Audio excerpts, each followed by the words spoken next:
Part 1, Chapter 16, Faust. At first, my breath didn't come to me so willingly. The muscles that worked in conjunction to contract my lungs and steal the air around was pushed back against my instruction. Any air that managed to get in was jagged and cold, unsatisfying. I didn't know where I was. I didn't remember the last thing to happen. The only thing I had a complete understanding of was pain. My eyes peeled open, but observed nothing but black and blurriness. It was difficult to open them through the cotton beneath my skin, but once they stayed. It was only a matter of time before minute details of the ceiling and light fixture above drew themselves before me. I waited patiently, allowing myself to become further invested in my apparent reality. My body attempted to move, but wires seemed crossed somewhere inside. Whatever signal I sent to a particular limb was misinterpreted and discarded. A refrained panic started to build in my chest as I struggled to move any part of myself. Eventually, my fingers twitched and paralysis released me slowly. My skull was pounding. Each tendon in my neck repeatedly tensed and released without any reason or provocation. All of the air I took in came in through my nose, but that cavity seemed too narrow. The more awake I became, the more oxygen I required. Naturally, I attempted to separate my lips, but found that simple task impossible. More than that, the very act of flexing my lips drove an indescribable pain into my jaw and teeth, reverberating down my neck and reversing back, scattering over the flesh of my face. A soft whimper pushed from my nose, and my eyes were now fully open. An exasperated breath overcame me. Shaking, I wobbly rose my hand up to my face and touched the delicate skin of my cheekbone. It was numb, yet sensitive. Moving down slightly, the tips of my fingers were interrupted by some thin strand poking up from my skin. My hand came away, and I immediately attempted to rise, but found my movements sluggish at best. With a crooked torso and feet protruding forward, the blood came rushing to my cold body and reignited my awareness. I could see now that I was still in my bedroom, sitting up on the floor in front of my bed, facing the window. Just then, a searing headache crushed my temples and forced me to submit momentarily. The pain simmered, and I inhaled wheezy breaths through my nose. With great effort and determination, I pressed my hands into the floor beneath me and attempted to stand. Shaky joints fought against me, but I managed to get myself high enough to use the edge of the bed for support. Finally, I was on my unsteady, aching feet, just swaying and listening. Just like that, my perceived isolation was shattered by the sound of a quiet whimper behind me. I whipped my body around, in the process sacrificing balance. My body fell limply to the side and I caught myself on the bed again, now facing the direction of my door. Laying against the wall in front of the mirror of my closet was the shape of my dad. He appeared to be unconscious, haunted by some frightful dream by the way he continued to gasp and twitch. This radiating agony in the front of my skull persisted as I dragged my feet across the room over to the light switch. I reached it with relative ease and slapped my entire palm over the toggle. With the switch flipped, the light above flickered on. My eyes winced with the new light, momentarily blinded. I was still focused on him as the light cast short shadows, and what I saw sent my mind spiraling. His hands, from fingertip to wrist, were soaked through with deep red blood, along with his shirt and waist. I followed the drip trail with my eyes. It connected us from where I awoke to where he is now. It then occurred to me, and I looked down at my own clothes. I too was spattered in gore, mirroring him. My heart rapidly pounded as I gathered the obscured pieces and glanced up to the closet mirror only to notice it was smashed into pieces. Shivering, I directed my body to the open door, and my legs propelled forward in a slanted dash into the short hall. The house was dark just like before, and it was then that the memories of what happened started to come back to me. Using the walls for balance, I moved down the hall and turned into the bathroom. The light came on, though I wish it hadn't. My feet could hardly support my weight. The edges of my vision started to blur and shake with the new information that raped all rational thought. Stricken by grief and overwhelmed by my life's greatest horror, I counted the threads in my head. 7 thick black stitches were sloppily carved in and out of my flesh, interlacing over my lips and sealing my mouth shut with only a small gap for breathing. Both hands shakily rose to my face, and I touched my numb chin where the bandage had been removed. The lower portion of my face was just a shredded, bloody mess, more holes than stitches from many failed attempts to penetrate stubborn flesh. A wretched sickness bubbled in my gut while I attempted to wrap my head around exactly what was going on. The urge to vomit crawled its way up my throat, but was forcibly held down and swallowed.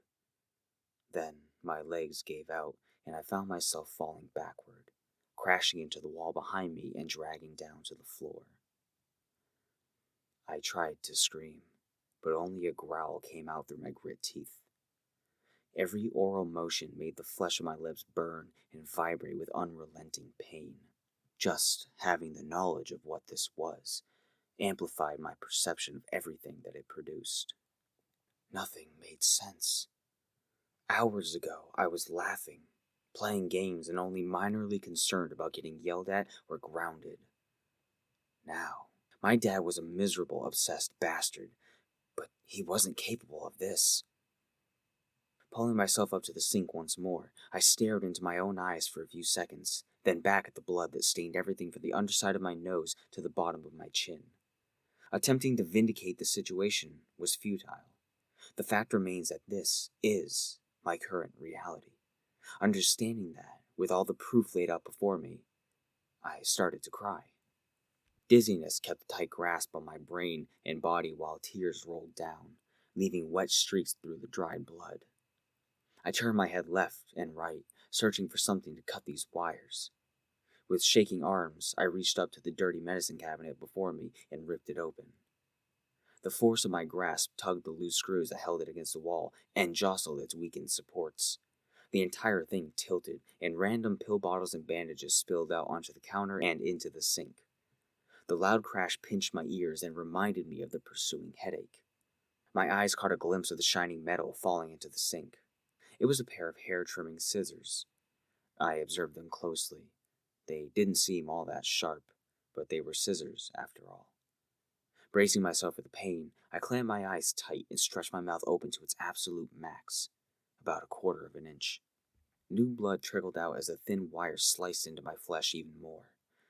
Hot tears poured, and a gasping cry erupted from my throat.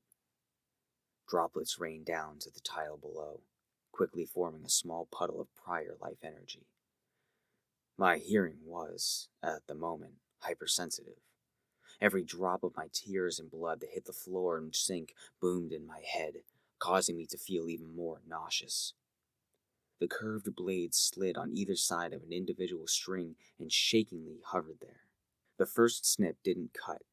Instead, it pulled the top and bottom of a single string inward, tugging at my lips more. I snipped 2 or 3 more times on the same thread and looked back to the mirror, but nothing changed. I kept trying, but no matter how many times I tried to cut them, they would not break. I wouldn't give up. With every attempt, I ripped more blood from my mouth and grew desperate with every failed snip. My hands were violently quaking now, and I was on the verge of passing out. Finally, my mouth gave way, slamming shut, and at the same time I released a loud, furious grunt and threw the scissors into the shower. A caustic sea of emotions came over me. I was drowning in fear, anger, and desperation, unable to cope with this. Above all other emotions, rage took precedence. It built up inside me, sweltering like a burn in the summer's heat. Barely able to form a word, I grumbled. No. Jesus. Fuck. I cupped my face in my hands. The hot, festering tears and fresh, dribbling blood created a melancholy mixture in my palms. The stitches would not break. In an instant, I could feel my skin crawling, and every hair on my arms and neck stretched toward the ceiling. My breathing became stifled. I choked down a gulp or two and held it. A sizzling electric zap shot down my spine, causing my entire body to yield. As the jolt stung my senses, my eyes shot open. A few more breaths found their way into my lungs, and then the agonizing sensation began to subside. There was an odd sound murmuring through the air. I couldn't pinpoint it, but I knew it was real. I recognized it as a soft hissing, similar to air escaping from a tight seal. Then a loud pop hit me like a smack to the head. This forced a seize upon my bones, and my gaze jerked to the ceiling. The light on the wall above the mirror intensely flickered, irritating my vision with its persistent assault. A very noticeable change in atmosphere pressured me from behind, and I whipped myself around with fear up front. Mere inches from me, in this tiny bathroom with his back against the wall, was the old man. He leaned carefully back, head tilted to gleam at me behind the casted shadow from his bowler hat. His quiet yet booming voice filled the room. "It seems something terrible has happened to you." I could hear a delightful sneer in his voice, almost a faint chuckle behind each word.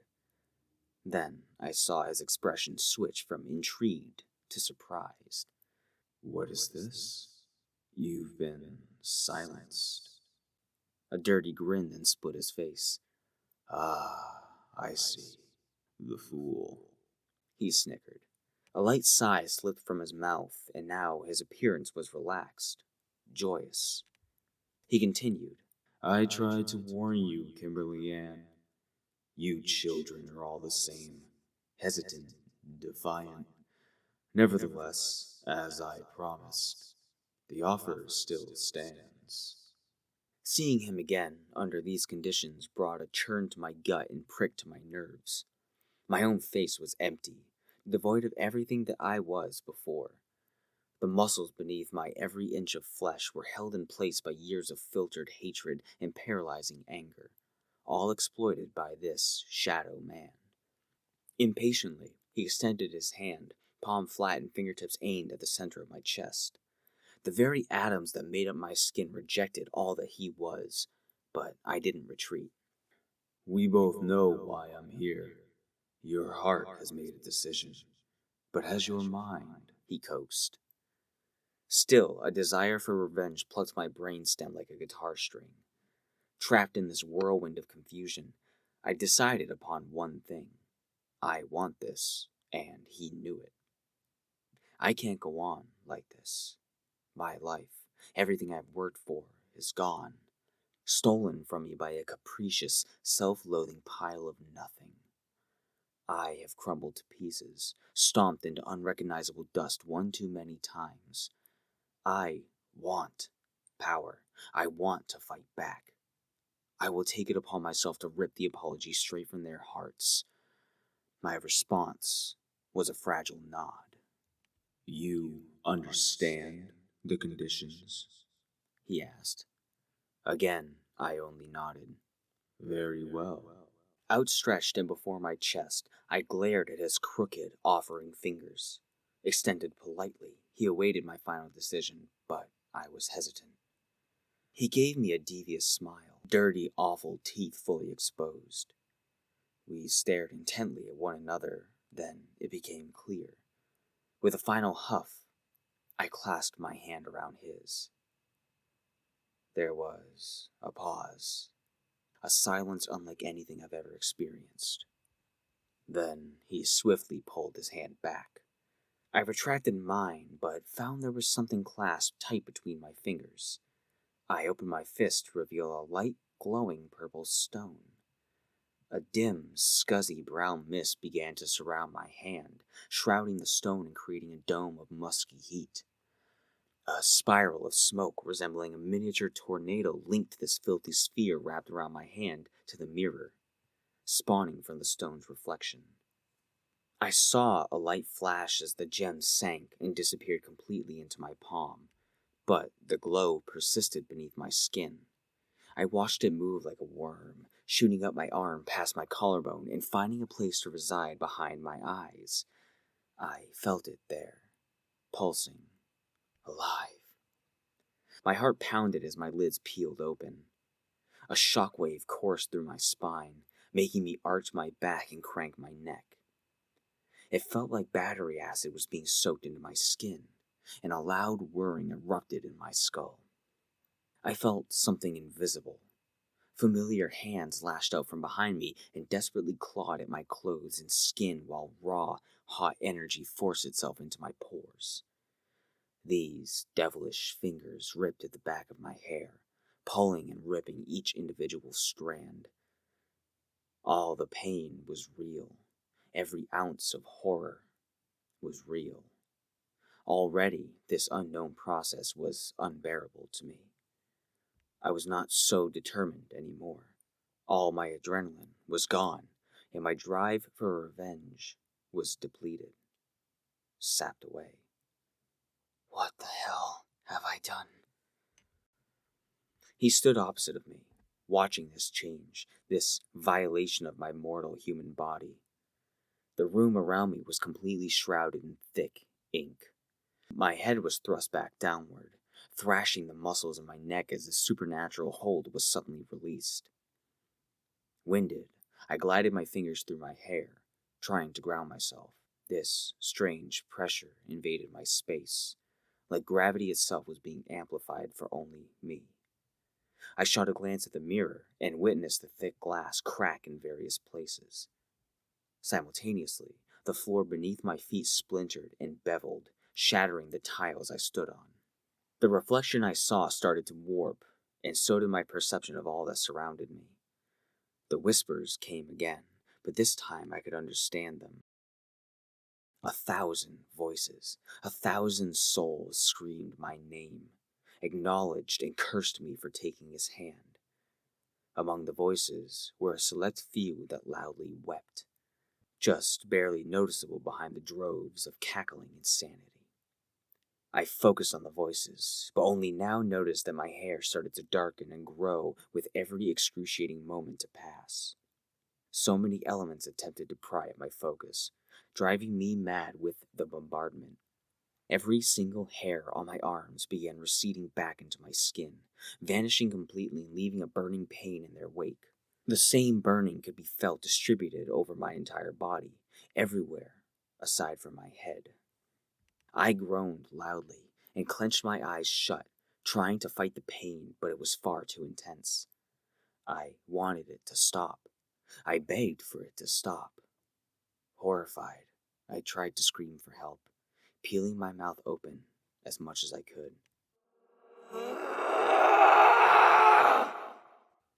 The most blood-curdling, panic-induced muffle of a scream erupted from my lungs. The bulbs in this tiny bathroom promptly exploded and rained shards of glass in every direction. I gasped for air, whining and panting. My hair had grown down to my lower back, becoming more jagged and rough, dirty and oily. The pain in my scalp began to subside, but I was not allowed a moment of peace. Still watching myself in the broken mirror, I was drawn to my eyes. Both eyeballs felt frozen beneath the lids. My pupils were shrinking and expanding rapidly. Suddenly I felt a pop behind them. Then a cold rush of blood began to drip out from my eyelids and nostrils. I cupped my face in my hands as it dripped down and out from between my fingers. I had no control over the earthquake in my body. As I pulled back slightly, I saw there was no blood at all. The agony that flowed into me was insurmountable. Every single part of my body reacted in some way. My skin felt like it was frozen, but my veins felt like they were pushing burning oil, twisting and churning. All of a sudden, I felt nothing, saw nothing. The whirring noise stopped, and my world was left waiting. Everything was dark. There was no noise, no taste, nothing. Am I dead? That question echoed in my head as my eyes slowly peeled open. I was lying on the floor. With little effort or resistance, I stood up, swaying and nauseous. My vision focused down on my body, and I could see it. My skin was smooth yet coarse like bone. the tone a washed gray. Sliding my palm along my chest, I determined my body was bare and featureless, like a mannequin. I pinched my cheek. Nothing. Not a single ounce of discomfort. I leaned against the ridge of the sink for additional balance, and when I opened and closed my hand, it felt absent to me, as though I were a ghost inside myself. It was alarming, yet somehow felt natural. My hair was the next section of focus. Running my fingers through the absolute black strands, I noted dry, coarse edges and an unnatural flow. It was much longer, thicker, and wilder than ever before. I touched my lips and felt the strings. All 7 were accounted for, but strangely enough, they did not restrict my ability to move. I opened my mouth as wide as I could and felt my jaw release a satisfying pop. I took it all in, watching myself in the mirror, trying to find something in my appearance that resembled the old me. I felt wrong, physically, like I was wearing someone else's skin, someone 3 sizes too small. Finally, I stared intently into my new eyes. They were no longer a reflection of my mother's beautiful baby blue.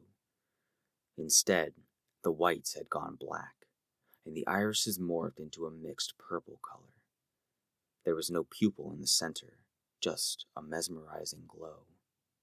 I noticed in the spiderweb reflection of glass that the darkness behind me was easily visible with these new eyes. The last observation was my sustained injuries. All the tender flesh had healed. The bruises, aches, and trembles were no more.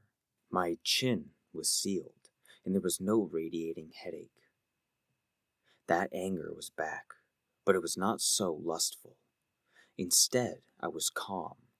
I didn't feel like myself. My eyes closed. Everything was quiet except for the low ringing in my ears. The only remnants of chaos were the cracked floor and shattered mirror, now only holding misplaced sections of glass in the frame. Smiling devilishly at myself, I opened my eyes and turned toward him.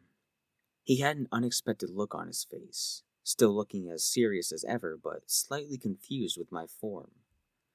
So, does this come with instructions? I asked sarcastically, pessimism and rage backing my voice. He just stared at me, clearly not amused. Is that supposed to be a joke? I guess not. I gave a wild, evil grin. I rolled my shoulder, brows lowered and nostrils flaring. I heard saliva drain down his throat as he swallowed hard. How peculiar. He seemed a little confused. I continued to grin, blinking heavily once, then chuckled. I'm alive. Unlike my entire life before, being someone, something else, was exactly what I needed. This is what everything has been leading up to.